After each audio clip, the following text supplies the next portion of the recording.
What's up, guys? Quinn Hennick here, Doctor of Physical Therapy. I'm joined with Jason Reynolds, Doctor of Chiropractic. We're going to talk to you about recovery positions after your workout. And as it relates to the pelvis and the tailbone and the lower back, certain positions and certain workouts can make you can leave you feeling a certain way afterwards. So we'll take something like running, for example. Long run, let's say a 30-minute run. Maybe it's coupled with something else that's a little bit of an extension-based exercise, like a jump rope. And so we're kind of stuck in this position where our pelvis is dumped forward, it's anteriorly tilted, our ribs are flared, and that does something to our tailbone called nutation. And it's not good or bad, it's just a position. And so if I arch my lower back and I tilt my pelvis forward, that's nutation of the tailbone. If I do the opposite, if I flex, if I round, that's counternutation. Now we know that this position is not really conducive to generating power or to athletic performance, and so we're going to be in this extended position, but it is important to know how to get in and out of it, because some people can experience some tightness in their lower back or some discomfort down by the tailbone area if we're always in this extended position. And so something you can do after your workout is hit a couple of drills to decompress that area. And so Jason's going to demonstrate one, and you've probably seen this before, right? It's similar to a yoga position called the child's pose, and Jason's going to allow his lower back to round as he rocks his hips back towards his heels. And this is totally safe because he's unloaded. Obviously if this increases your symptoms, then discontinue. But for somebody who's been in the workout or they're sensitive to this arched position, this is actually going to be pretty comfortable. So you allow your lower back to round, you allow your pelvis to dump backwards, and that's that counter-nutated position of the tailbone. And from here, Jason's just going to take some deep breaths.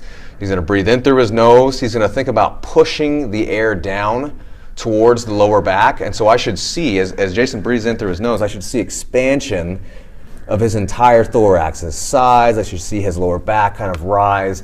And that's almost a way to stretch from the inside out. You should feel it decompressing your spine in this position. So 1 to 2 sets, 4 to 5 breaths. And then we can take that as another option, very similar, but for some people this provides them even more relief, is to let your legs hang over the edge of a table, of a bench, or a GHD machine. And so he's anchored himself from his upper body here, and then he's just going to allow gravity to, again, take his pelvis, take his tailbone into that posteriorly tilted position, or that counter-nutated position. And the idea is that you're decompressing the spine. So it would be the opposite of just staying in that arched, extended position, where now he can get some relief. He can allow those muscles to kind of relax a little bit.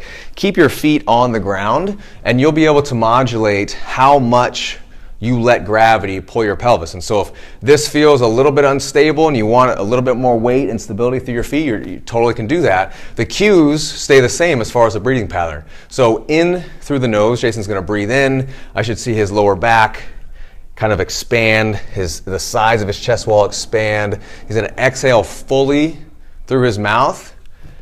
And as he exhales, he'll let gravity win a little bit more. 1 to 2 sets, 4 to 5 breaths. After you get done with that, you should feel a little bit looser through the lower back, through the pelvis, a little bit more tied together.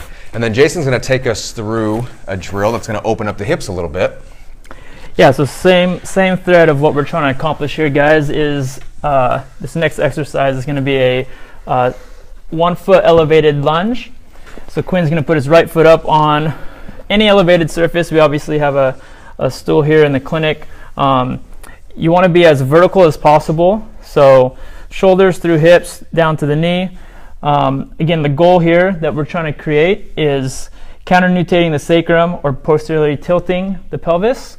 So a couple cues you can use are you can flex your downside glute. So essentially you're just pushing forward into that posterior pelvic tilted position. And then to create the rep scheme, you want to, again, 4 to 5 breaths.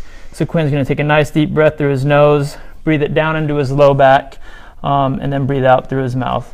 And again, the structures that we're trying to focus on opening up here is obviously the hip, but the hip flexor specifically, with its attachment onto the spine.